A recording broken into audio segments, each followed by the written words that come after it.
berbeda dari anak yang masih kecil, masih menyusui. Pada saat dari dalam ketemu kayak anugerah yang terindah, hari yang paling bahagia pokoknya.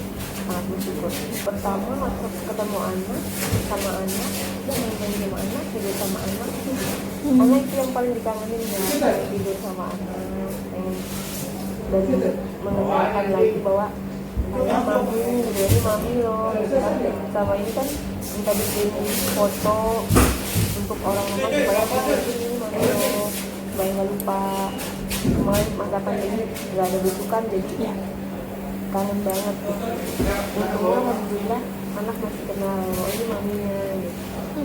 Jadi masih nyambung lah untuk dia cerita apa. Dan sekarang dia bisa ngomong kan, bisa lancar ngomongnya, jalannya, udah seneng pokoknya. Suka terkira gitu. Ya awal-awalnya sih rewel, tapi kan ada banyak mainan, ada teman juga di rumah, jadi dia merasa nggak sendiri, nggak repot ya sama awal-awal. Dari mana? Ya semua keluarga akhirnya pada datang juga kalau ya temu tangan lah dengan siapa kabar, katanya sekarang sehat gemukan. Saya lihat ya bapak menurutnya aja di dalam kan psikis kita terganggu ya, psikis terganggu, akhirnya daripada kita melakukan hal yang tidak kayak dulu sebelum aku berhijrah sempat mau bunuh diri atau segala gitu, kira ya udahlah ikhlas. Kalau misalnya kita galau-galau larinya aja ke ngaji, ke sholat, ke makan. Jadi akhirnya badan itu jadi naik berat badannya. Karena kayak semua itu terjadi atas kehendak Allah gitu, jadi pasti ada jalan masuk, ada jalan keluar. Jadi kita harus sabar, ikhlas, tawakal, dan tetap istiqomah gitu. Jadi jangan putus asa lah, jangan putus asa dari rahmat Allah, pasti akan datang hari kebahagiaan ya sekarang ini. Yang menguatkan anak ya, anak yang itu udah utami lagi ya. Oke. Yang menguatkan anak. Mungkin kalau nggak ada anak aku udah ya seperti awal-awal masuk kan nggak terima dan mau bunuh diri aja bawaannya, minum pembersih lantai lah untuk mengakhiri hidup ini gitu dulu waktu awal-awal. Tapi bantuan dari teman-teman sama tahanan juga menguatkan semua, kamu gak sendiri kok gitu, badai pasti berlalu dan pasti akan ketemu dengan anak gitu, seseorangnya. Jadi kita pasrahkan sambil kita beribadah. Alhamdulillah sekarang waktu selesai menjalani semuanya, tinggal nanti ke depannya harus menjadi lebih baik lagi. Awalnya sempat gak terima, tapi kan kalau kita sebagai sama orang muslim kan, kalau kita beriman kan segala sesuatu itu balik lagi ke kehendak Allah, jadi tidak perlu menyalahkan siapapun gitu. Jadi kita memang introspeksi diri, berubah menjadi yang lebih baik ke depannya, dan jangan putus asa, jangan merasa minder, harus tetap percaya diri gitu kan. Setiap orang punya masa lalu, ya kan? Ya mungkin setiap orang tidak punya celah gitu, pasti punya kesulitan, punya kesedihan. Jadi aku bukan cuma satu-satunya orang yang mengalami itu, semuanya juga pasti ada mengalami, hanya mungkin kejadiannya beda-beda. Pikir kembali nggak ketika ya aku merasa menjadi aku yang baru karena apa, dengan penampilan aku yang sekarang aku lebih tenang daripada dulu. Mungkin dulu zaman jahiliyah ya maksudnya masih seneng baju seksi gitu kan, tapi sekarang justru kelihatan sedikit aja merasa gimana gitu, rasa nggak enak. Jadi nyaman lah, maksudnya kenyamanan kan ada di sini ya, ada di hati kita gitu. Jadi dengan berpakaian seperti ini aku merasa nyaman, dan aku merasa ada harapan untuk kedepannya bisa menjadi lebih baik, karena semua orang pasti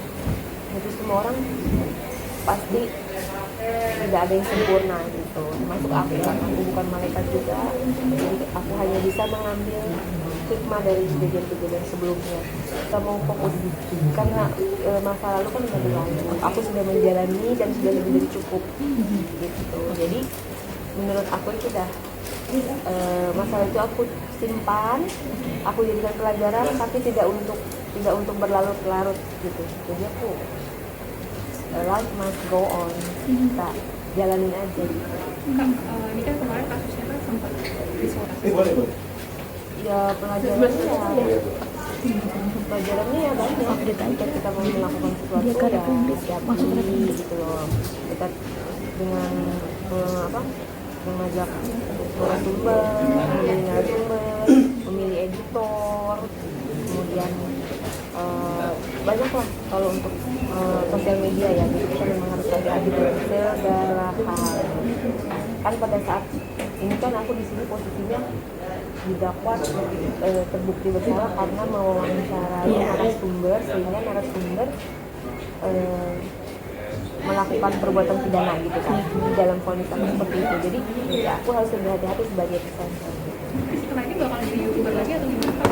Insya Allah, karena aku besarnya di YouTube, ya YouTube yang membawa aku besar, walaupun sempat masuk ke dalam ujian yang begitu lama, tapi aku tidak akan trauma gitu. Aku menjalani seperti biasa YouTube. Hanya saja ya kontennya lebih kepada yang positif dan Islami gitu kan, aku sudah berhijab, mungkin lebih kepada sesuatu yang memberikan inspirasi untuk subscriber aku. Kalau untuk itu aku bisa bilang apa-apa, aku belum ada komunikasi apa-apa karena kita kemarin terpisah, dan aku mohon doanya aja. Aku cuma fokus ke anak-anak dulu, jadi aku nggak mau ngambil keputusan yang gegabah gitu kan. Jadi aku tunggu dia keluar dulu, dan nanti kita lihat lah sambil sholat istikharah minta petunjuk Allah. Oh enggak, kalau itu nggak ada hubungannya kan, namanya orang berumah tangga, suami istri di dalam keluarga ada masalah, wajar. Orang di luar aja suami istri kan pasti ada masalah, maksudnya pasti ada cekcok atau apa ya, wajar itu kalau misalnya, apalagi di dalam keadaan kita jalan di dalam penjara, suami istri terpisah ya pasti akan lebih banyak masalah dibandingkan dengan yang di luar. Tapi aku nggak mau ambil keputusan apa-apa dulu, jadi aku tunggu sampai dia keluar dulu, baru nanti akan lihat gimana. Tapi kabar akan bercerai itu benar adanya ya, sempat ada niatan ke situ. Kalau misalnya ya, jadi seperti yang aku bilang tadi, jadi pada saat aku kemudian juga suami saya juga kepala rumah tangga, saya ibu rumah tangga, anak, jadi benar-benar sulit di jalannya. Tapi aku coba untuk tidak mengambil keputusan apa-apa sampai dia juga keluar. Saya tunggu sampai dia keluar, nanti baiknya bagaimana aku juga mohon doanya dari masyarakat semuanya yang terbaik aja, serahin semuanya sama Allah aja. Ya kalau keluarga sih nggak terlalu ikut campur yang dalam masalah rumah tangga ya, yang penting mohon doa yang terbaik dan yang penting sehat-sehat, yang penting anak tetap nomor satu lah, walaupun nantinya ujungnya seperti apa, yang penting anak tidak boleh di nomor dua kan, baik dari sisi saya maupun dari sisi dia sendiri. Itu aja pesannya keluarga. Mau disampaikan ya Pada masyarakat Indonesia,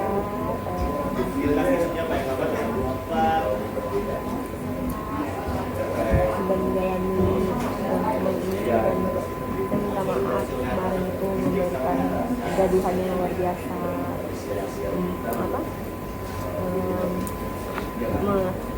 memberikan kegaduhan yang luar biasa, dan mudah-mudahan saya mohon doanya dengan saya yang baru ini, dengan yang baru, dan